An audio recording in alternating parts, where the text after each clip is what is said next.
Добре дојдовте во дебатата. Денес се нурнуваме во еден од најклучните моменти во изворниот материјал – крштевањето на Исус во реката Јордан.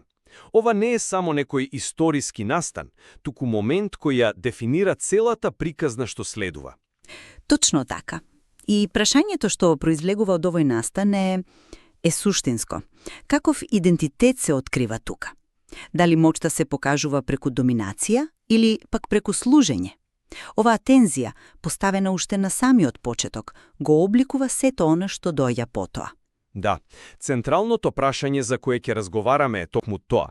Дали крштевањето е првенствено чин на божествено устоличување, едно спектакуларно откривање на Исус како царски месија, објавен со моќ од небото, или пак суштината лежи на сосема друго место, во неговиот идентитет како да кажам, скромен слуга, кој доброволно застанува рамо до рамо со грешното човештво, во чин на целосна и радикална солидарност. Јас ќе застапувам став дека овој настане пред се божествена епифанија, значи свечено прогласување на неговиот царски статус. А јас пак мислам дека со тоа можеби ја промашуваме главната поента. За мене се врти околу неговата улога на слуга и поистоветувањето со луѓето. Да видим, мојата позиција е дека крштевањето треба да се свати како божествена епифанија, а со тоа мислам на момент кога божественото се открива на спектакуларен, јавен начин. Самата сценографија е на вистина грандиозна. Небесата се отвораат, Божиот дух слегува во вид на гулаб и се слуша глас директно од небото. Ова не се суптилни знаци на понизност, туку јасни символи на божествена интервенција, моќ и авторитет. Самата изјава од небото, овој е мојот возлюбен син, е директен ехо на царската теологија. Во древниот свет, царевите, особено во Египет и Израел, биле сметани за синови Божи во моментот на нивното крунисување. Ова е неговата инаугурација. За да го разбереме ова, мора да се повикаме на Псалм 2. Текст кој директно се поврзува со крунисувањето на цареви, каде Бог му вели на царот: "Ти си мој син, јас денес те родив." Зборовите кај Јордан се јасна алузија на тоа. Покрај тоа, не можеме да ја игнорираме и позадината на Псалм 28, каде Божиот глас е описан како громогласна природна сила која крши кедри и ја тресе пустината. Тоа е глас на семоќен владетел. Исус е представен како носител на таа моќ. Неговата изјава дека го прави ова за да се исполни секоја правда, треба да се разбера во таа смисла, како исполнување на божествен протокол и инаугурација на неговата мисија како владетел.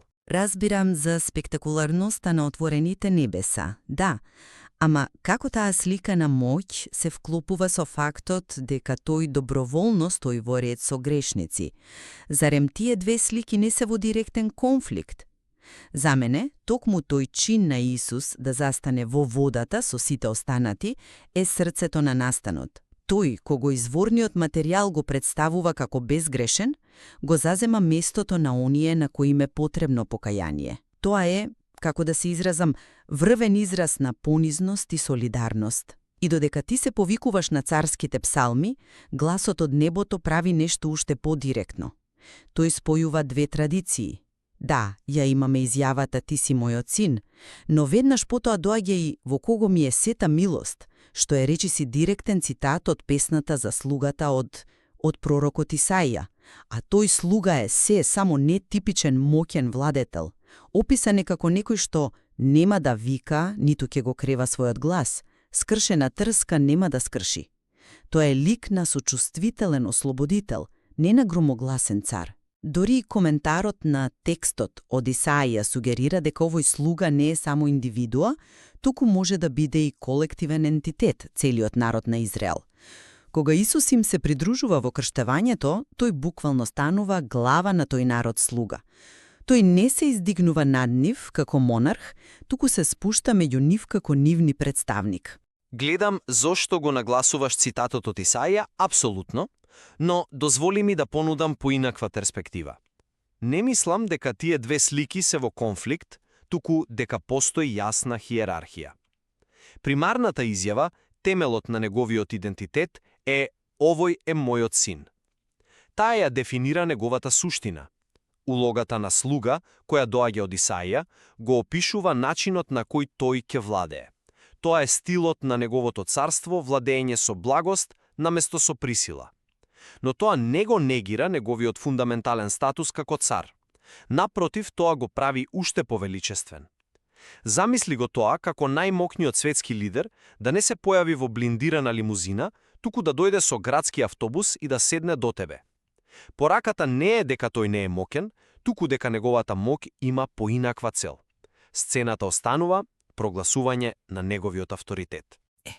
Ова е моментот каде што текстот станува навистина гениален, затоа што мислам дека не е прашање на хиерархија, туку на фузија. Спојувањето на овие две навидум спротивставени идеи, царот од Псалм 2 и слугата од Исаија, е намерно и револуционерно. Тоа не е само опис на стилот на владење, туку целосно редефинирање на самата природа на месијанизмото, на тоа што значи да се биде Божји помазаник. Пораката е дека не можеш да бидеш цар на Божји начин без да бидеш слуга. Двете улоги се неразделни. Чинот на солидарност во водата не е само воведен гест пред да почне вистинското владење. Тој е суштинскиот, дефинирашки чин на неговото владење. Тој покажува дека вистинската божествена моќ не се наоѓа во принудата, туку во служењето и самопожртвуваноста. Тоа е силна поента. Но што правиме со неговата изјава кон Јован Крстител?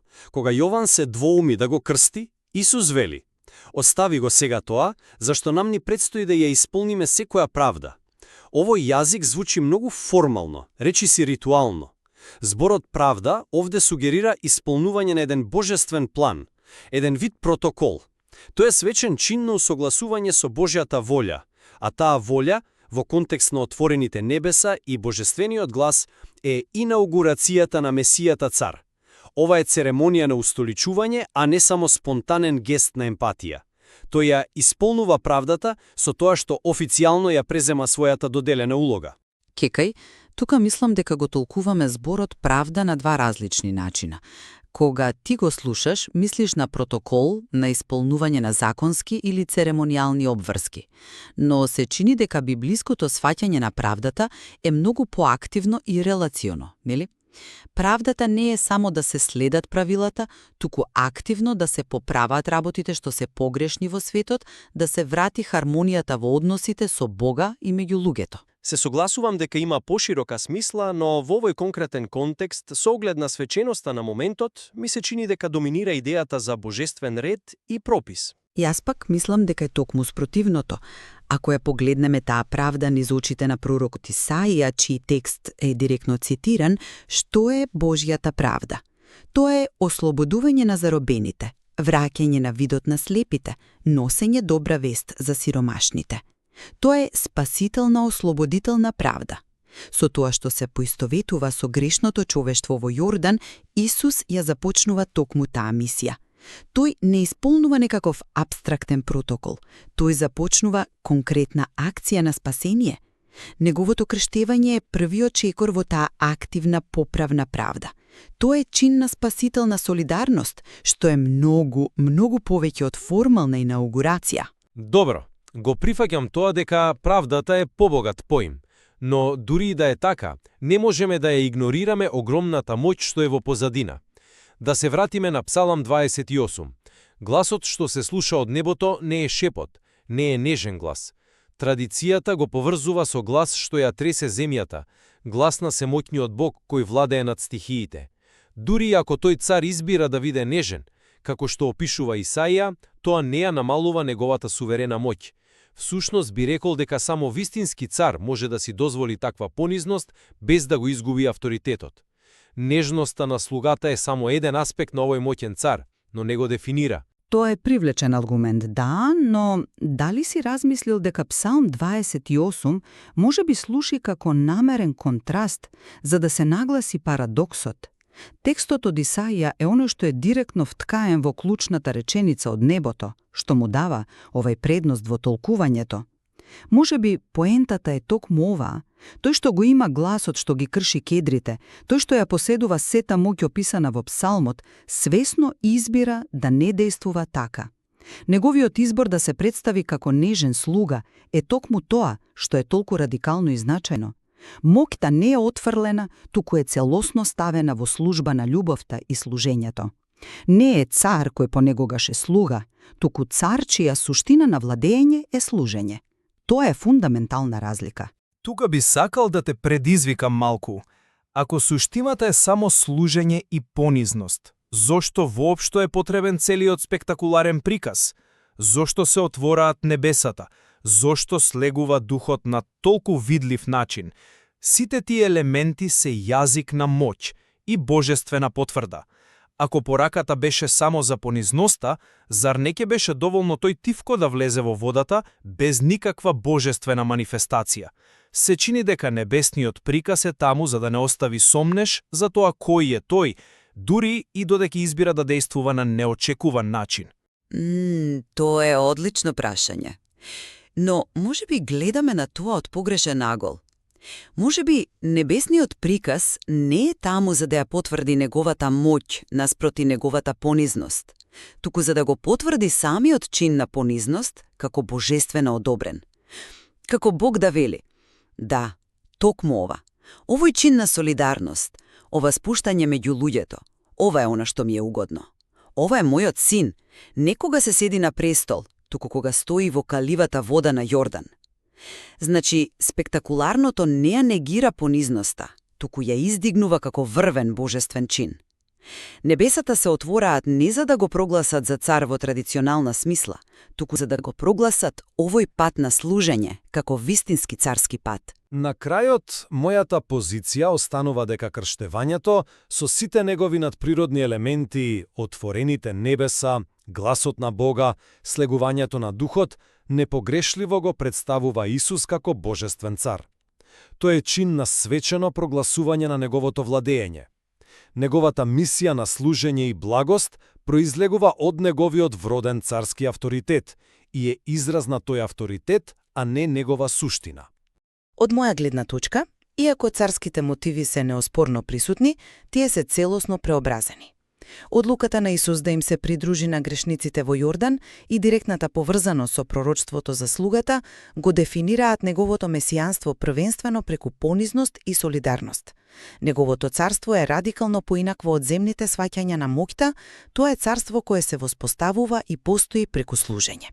Очигледно е дека овие текстови не принудуваат да ги држиме во мислите и двете идеи истовремено – ликот на царот и ликот на слугата.